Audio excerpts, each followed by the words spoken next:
Então, imagine que você está observando um copo de água, sabe?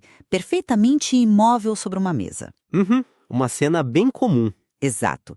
E pela intuição física básica, para aquela água se mover, você precisa aplicar uma força ali, direta. Bater na mesa, talvez dar um sopro, ou sei lá, agitar o copo com as mãos. É uma cadeia limpa e reconfortante de causa e efeito. Completamente observável, né? Isso. Mas agora tenta ampliar esse copo d'água para a escala sombria e profunda dos oceanos da Terra. E perceba que as correntes mais abissais desse oceano, de tempos em tempos, simplesmente começam a girar erraticamente. Formando redemoinhos gigantescos. Gigantescos, capazes de varrer o fundo do mar. E a parte desconcertante disso tudo, a mão que está agitando esse sistema colossal não está na mesa. Ela está a mais de 200 milhões de quilômetros de distância, flutuando no vácuo congelante do espaço. Bem-vindos a O Debate, nosso espaço dedicado ao intercâmbio intelectual e à análise de múltiplas perspectivas. Porque, olha, quando a gente olha para a vastidão do tempo geológico, essa nossa intuição clássica de causa e efeito, essa ideia bem newtoniana de que algo precisa literalmente tocar o oceano para movê-lo, começa a se mostrar perigosamente incompleta. O universo é muito mais integrado do que uma simples mesa de bilhar. Com certeza. Hoje, nós vamos mergulhar numa descoberta geológica surpreendente que está reescrevendo o que a gente achava que sabia sobre a ligação do nosso planeta com o resto do sistema solar. O material que ancora a nossa discussão vem de uma pesquisa monumental liderada pelas universidades de Sydney e Sorbonne. Pelos pesquisadores Adriana Dutkiewicz e Dietmar Miller. Isso. Eles passaram décadas analisando amostras de lama e sedimentos de águas profundas perfurados ao longo de meio século. E o que eles descobriram escondido nessa lama foi um ciclo geológico incrivelmente preciso. A cada 2,4 milhões de anos, o fundo do nosso oceano sofre uma verdadeira varredura. E as correntes profundas ganham um vigor absurdo, né? Um vigor assustador. E o grande responsável por esse interruptor no fundo do mar da Terra é o planeta Marte. Então, nós vamos tentar entender como isso funciona. Eu sustento a perspectiva de que essa conexão, por mais esquisita que pareça, é pura mecânica clássica empírica. A velha e boa física de Newton. Sempre útil. É a lei da gravidade operando através de ressonância orbital, alterando o clima através do calor solar e movendo a água via termodinâmica básica. Simples assim. Bom, eu abordo esses mesmos dados de um ponto de partida radicalmente diferente. A física clássica que você defende mapeia bem a casca externa das órbitas, mas a minha visão ela falha feio em explicar a essência do que está acontecendo com a própria matéria. Lá vem você com a teoria X. Exatamente, a teoria X de Edson X. O que o material nos mostra, através da equação do movimento intrínseco total, é que a Terra não está apenas sendo passivamente empurrada por Marte. Ela está ressoando. O planeta atua como um sistema integrado, onde o cosmos não é uma força externa isolada, mas uma vibração interna que os oceanos simplesmente acompanham. Certo, mas deixa eu estabelecer primeiro como a mecânica clássica explica esse fenômeno dos 2,4 milhões de anos, porque os ouvintes podem estar se perguntando, tipo, como um planeta vermelho distante consegue gerar redemoinhos no fundo do nosso mar? É uma dúvida justa. A resposta curta é que ele não mexe na água. Ele mexe na nossa órbita. Pela lente empírica, a gente tem o que chamamos de ressonância orbital. A Terra e Marte, ao viajarem ao redor do Sol, aplicam pequenos puxões gravitacionais um no outro. Microinterações, né? Isso. E ao longo de milhões de anos, essas minúsculas interações vão se somando e alteram lentamente a excentricidade da órbita terrestre. Ou seja, a nossa trajetória ao redor do Sol deixa de ser redonda e fica um pouco mais oval. Exato. A órbita se achata e se estica. E quando a Terra passa a ter uma órbita mais excêntrica, há períodos em que recebemos uma carga significativamente maior de radiação solar direta. O clima aquece muito. E é aqui que a física de fluidos convencional assume o volante. O clássico balde de água esquentando. Não menospreze a termodinâmica. Se você tem mais energia térmica batendo na superfície dos oceanos e alterando a dinâmica do gelo lá nos polos, você cria diferenciais imensos de densidade e temperatura na água. Fluidos sob estresse térmico precisam redistribuir essa energia. E eles fazem isso na forma de turbulência. Águas quentes e frias começam a interagir violentamente, criando as correntes profundas que erodem os sedimentos que os cientistas acabaram de mapear. É uma cadeia linear linda, gravidade muda a órbita muda a luz aquece a água e a água gira. Olha, é uma história perfeitamente encadeada, eu admito. Mas o meu problema com ela é justamente tratar a Terra e os oceanos como vítimas passivas em um acidente de percurso cósmico. A teoria X entra exatamente onde esse isolacionismo mecanicista falha. Falha onde? A matemática bate certinho. Falha conceitualmente. Você descreve a radiação solar batendo na água como se o oceano fosse um balde estúpido que só gira porque esquentou. Mas a equação do movimento intrínseco total, a equação MT, propõe que nada no universo é independente assim. Ah, o universo holístico. Sim, e faz todo sentido físico. Marte não está indiretamente puxando o mar ao pedir para o Sol esquentá-lo. Quando Marte altera nossa excentricidade orbital, ele está alterando a velocidade geométrica da Terra. Ele curva o espaço de uma maneira nova e o planeta Terra inteiro precisa se ajustar vibracionalmente a essa nova configuração espacial. Espera, vamos dar um passo para trás, porque se a gente perder quem está ouvindo agora, todo o seu argumento desmorona. Quando você usa termos como ajustar vibracionalmente, isso soa muito como misticismo espacial. Não tem nada de místico. Você está dizendo que o oceano sente fisicamente Marte dobrando o espaço? De forma alguma é místico, eu garanto. Chego a essa questão de uma maneira diferente. É pura física sistêmica baseada na sexta lei de X.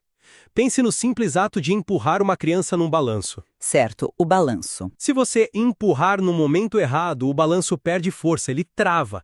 Mas se você empurrar no momento exato em que a frequência natural do balanço exige, você cria ressonância e a criança voa cada vez mais alto. Sim, ressonância clássica. Exato. Você não está fazendo um esforço colossal de força bruta o tempo todo. Você está ajustando a energia geométrica ao movimento que já existe ali. Marte não atua sobre a água como um ímã gigante puxando o oceano.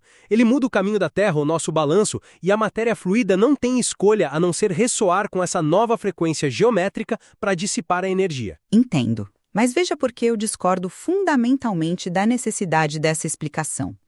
Para quem está acompanhando, a ideia de que a Terra é esse diapasão gigante que ressoa com Marte parece muito poética, mas corta contra a navalha de Ockham. Você acha que a física clássica é mais simples? Com certeza. Por que invocar uma vibração intrínseca se a fórmula de Newton dá conta do recado com precisão? Considere as marés diárias. Fica evidente porque a Lua e o Sol causam o nosso fluxo e refluxo.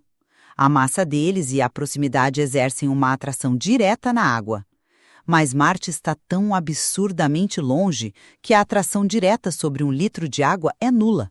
Concordo plenamente que a força pontual direta de Marte na água é irrelevante. Então, a influência marciana só pode ser entendida como uma perturbação estatística indireta.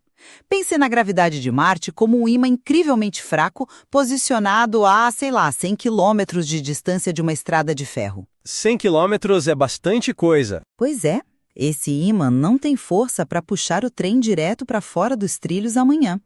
Mas ao longo de séculos, ele atrai os próprios trilhos milimetricamente.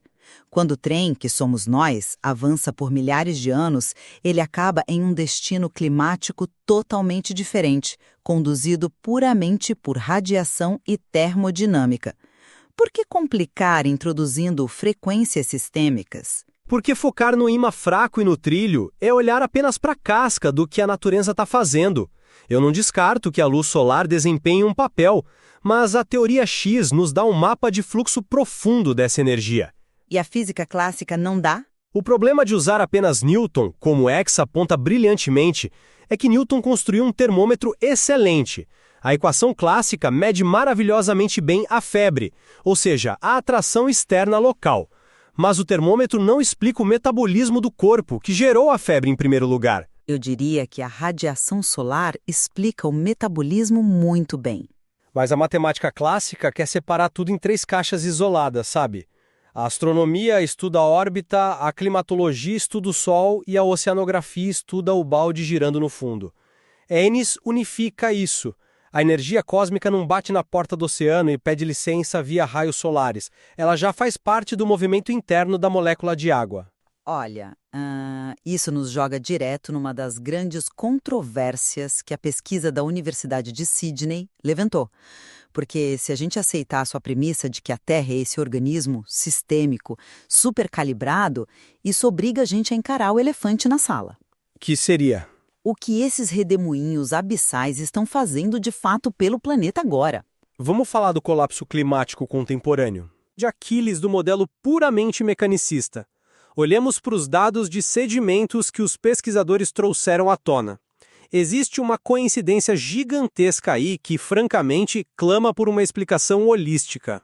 Coincidência é uma palavra forte. Mas no nosso exato momento histórico, o aquecimento global impulsionado pelo homem está derretendo as calotas polares.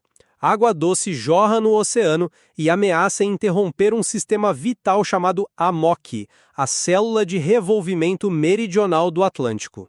A nossa grande esteira transportadora de calor. Isso. Se a AMOC colapsar, o fundo do oceano fica estagnado, ele perde oxigênio e sufoca. E o que a pesquisa de Dudkiewicz diz? Que no exato momento em que a estagnação global parece iminente em ciclos de estufa do passado, adivinha quem entra em cena? O ciclo astronômico de Marte. Exatamente. Ele atua como um pulmão de emergência, intensificando essas correntes abissais isoladas e garantindo que o oceano não fique sem oxigênio. Como a visão clássica explica esse timing perfeito? Então você acha que a Terra e Marte estão, conversando e cooperando para salvar o oceano? Claro que não uso cooperando como se tivessem uma mente consciente, né? Mas processos termodinâmicos profundos entre o núcleo da Terra, o magma e os oceanos estão sintonizados com os planetas para manter o movimento intrínseco total equilibrado. Como o seu modelo do ímã fraco lida com o fato de que o oceano parece assustadoramente calibrado para evitar o sufocamento na hora exata? Sabe o que eu acho mais maravilhoso na física real e empírica? Ela não precisa de um propósito para ser espetacular. Entendo por que você pensa assim, e entendo o apelo dessa visão de que o sistema solar age como um mecanismo de sobrevivência gigantesco. Mas a resposta não requer essa geologia cósmica com letra maiúscula. Então é só um acaso feliz? O sincronismo não é uma defesa biológica. É pura inelutabilidade termodinâmica. Como assim inelutabilidade? Pense na mecânica dos fluidos sob uma estufa. Quando a excentricidade orbital muda devido a essa fricção estatística com Marte, os períodos quentes ficam muito mais quentes. A gente concorda que a esteira principal, a AMOC, desacelera porque os gradientes de salinidade nos polos são destruídos pelo gelo, certo? Sim, isso é fato. Mas, simultaneamente, o Equador e outras regiões de superfície estão absorvendo quantidades absurdas do calor extra trazido por essa nova órbita mais oval. E esse calor colossal precisa ir para algum lugar. Precisamente. O calor aumenta dramaticamente os contrastes térmicos em outras partes das bacias oceânicas. Onde a grande esteira AMOC falha, a turbulência local causada pelo excesso de energia é forçada a dissipar esse calor para baixo. E aí se formam essas tempestades submarinas monumentais. Uma panela fervendo. Exato. Elas não surgem porque o fundo do mar mandou um pedido de socorro vibracional para Marte. Elas surgem porque você colocou uma panela de água fria sob a chama máxima de um fogão. É inegável que a água vai ferver e circular com violência. Funciona como um mecanismo de oxigenação brilhante. Sim, mas não precisamos imputar a isso uma orquestra invisível. É apenas a física do calor procurando uma válvula de escape. Esse é um ponto interessante, e eu entendo a elegância do seu argumento de dissipação de calor. Mas ao reduzir tudo a uma mera panela fervendo, você tropeça na própria base da física quântica e sistêmica que a teoria X incorpora. Lá vamos nós para o domínio das filosofias. Não é filosofia, é física fundamental. Você ainda trata a gravidade como uma força isolada que só empurra objetos, e a matéria como algo que ficaria parado no fundo do mar se o calor não chegasse. E isso nos leva à questão mais profunda que esse estudo dos 2,5 milhões de anos levanta a verdadeira natureza do repouso e da gravidade. Você diz do que as próprias correntes são compostas essencialmente? Exatamente. A física clássica se apoia num pilar. Um corpo em repouso tende a permanecer em repouso. O oceano abissal, em tese, seria escuro e parado sem a intrusão dessa mudança orbital e do Sol. Mas a equação MIT destrói essa noção. O repouso absoluto é fisicamente impossível no cosmos. Impossível? Sim. A equação de X demonstra que se o somatório das frequências internas de um corpo chegar a zero, ou seja, se ele realmente parar de vibrar em sintonia com o cosmos, a matéria que o compõe literalmente deixa de ocupar o espaço-tempo. Ela desaparece. Nossa, essa é uma afirmação bem ousada de se fazer com base em lama do fundo do mar. Mas é crucial. O espaço é preenchido e sustentado pelo movimento contínuo. A gravidade, neste paradigma, não é uma força alienígena puxando a Terra. É o tecido conjuntivo que une o núcleo magnético da Terra até os confins das galáxias. O fato de o campo de Marte gerar tsunamis de sedimentos no Atlântico não é uma curiosidade termodinâmica. E é o que, então? É a prova física de que o oceano gira porque ele é parte fundamental do movimento do universo. Ele não pode parar. Existir no cosmos significa estar em movimento contínuo de adaptação. Pode chamar de geologia cósmica, de orquestra, do que for. Para mim, é a mecânica nua e crua de como o espaço-tempo se traduz em matéria. Olha, a abstração conceitual do que a água é ou deixa de ser quando medimos contra a expansão cósmica, eu acho fascinante, de verdade. Aprecio a profundidade dessa visão de mundo. Mas eu sinto um porém vindo aí. E um grande porém. Eu faço um contraponto puramente empírico baseado na forma como essa descoberta recente foi possível. Quando esses geólogos perfuraram o assoalho marinho, em centenas de locais diferentes, eles estavam procurando hiatos. As falhas nos sedimentos. Isso, para quem está nos ouvindo, um hiato no sedimento ocorre quando a lama, que normalmente se deposita lá, camada por camada ao longo de milênios, de repente some. Foi lavada por correntes extremamente vigorosas. E como a equipe de Dudkev sabia onde olhar? Como eles correlacionaram essas falhas na lama com 2,4 milhões de anos atrás? Através de modelos matemáticos complexos, que não excluem a visão sistêmica. Mas os modelos matemáticos que eles usaram basearam-se na suposição estrita de que a gravidade é uma força fundamental clássica e separada, atuando à distância sobre massas calculáveis. Foi a mecânica orbital rigorosa, a herança de Newton e Einstein, que rastreou retroativamente as órbitas caóticas do sistema solar. É uma boa ferramenta, eu já disse. Mas é mais que uma ferramenta. Foi ela que previu quando a órbita da Terra era mais elíptica, cruzando isso com o calor do Sol. Sem a matemática bruta, fria e mecânica de massas puxando massas através do vácuo, a gente sequer teria detectado esse ciclo geológico em primeiro lugar. Se a teoria X descarta o termômetro de Newton, ela ainda não forneceu um mapa alternativo forte o suficiente para prever hiatos de perfuração marinha com essa exatidão. Não se iluda achando que o modelo clássico tem todas as respostas preditivas. Você me pergunta de onde eles extraíram as datas e eu pergunto como a sua termodinâmica clássica vai explicar por que esses ciclos resistiram às mais caóticas transições do núcleo da Terra e às mudanças magnéticas ao longo das eras glaciais. A água continua se comportando como fluido, independentemente das eras glaciais. Mas o ajuste é fino demais. Newton previu apenas o quando a órbita fechava. O que a teoria X fornece é o porquê de a estrutura oceânica responder tão imaculadamente, transformando essas mudanças em ferramentas de manutenção do sistema.